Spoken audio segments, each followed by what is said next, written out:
So how many shows per season do you guys put on here? It depends a little bit on what the shows are and whether we double them up. Right now we're doing 2. We're doing Drowsy Chaperone and Aladdin together.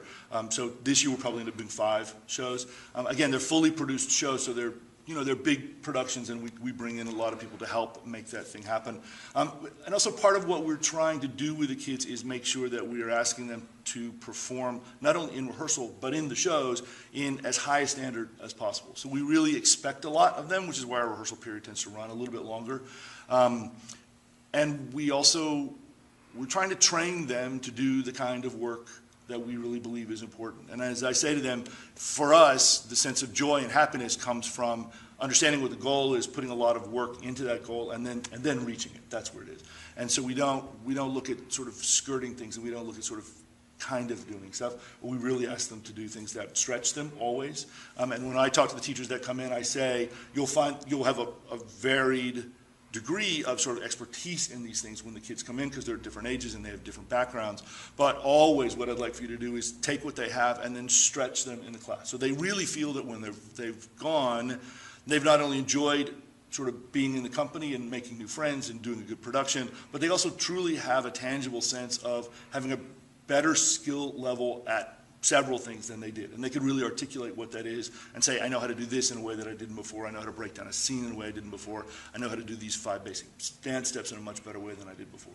I really like that, because it's not community theater. This is a step towards professional theater. Right, exactly. Right. Yeah. And that's the kind of link that we're having. When we have, for example, when we had Jason come in, I mean, when the last time he came in and worked with us, he had just come off his last Broadway show. And he had just worked with 13-year-olds that were playing on Broadway. So I said to him, when you come in and you're doing the masterclass with us, please approach it in the same way that you would with the kids that came in and auditioned for your show, which is what he did. We have a casting director who's coming in to do a masterclass for us actually next week, who goes to New York 3 or 4 times a year, and LA 3 or 4 times a year to cast.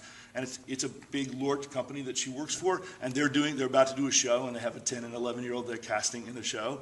And I said to her, again, the same thing, please apply the same standards to our kids that you apply when you're out in New York looking for them, and let them understand how they fare, in the world, and how they sort of stack up and how you would see them. And then the next step that we get to take that she doesn't get to take in auditions is, what then would you do to get from where you are to the place where you want to be? So are the kids here auditioning to get into classes, or are they just auditioning to get into shows, or a little of both? Yeah, when they come in, except for the summer, which is basically sort of we take whoever, because it's a nice time for people who can't always do our program during the year to come in and be part of Roustabout. When they come in during the year and we do the shows, we always do auditions at the beginning of the show. And it's one of the things that keeps coming up to us is there are several things, and I was just talking to a friend of mine yesterday who had done several Broadway shows, and went down and I was talking to her, and we were talking about the kinds of things that we would like for these kids to know, not only in terms of their skill level, but also in terms of the business. How do you approach somebody? How do you write somebody the second time? What are the kinds of bases that you need to cover to make sure that when they see you, they remember you, and that you keep them informed? So it's all those kinds of things that we want them to bring in, not only for us, but we also say no matter when you go out and audition for somebody, you should have, your portfolio together, you should have your songs together for the audition. I mean, we're trying to make sure that they have that package they can take out with them as well. So I have a 16-year-old. Yes. So what would be the, 1 or 2 biggest tips you could give her when going into an audition like this? My biggest tip is this, which is the actor's great failing that I've found from 25 years of coaching, is don't start a new piece the day before you're going to audition with it.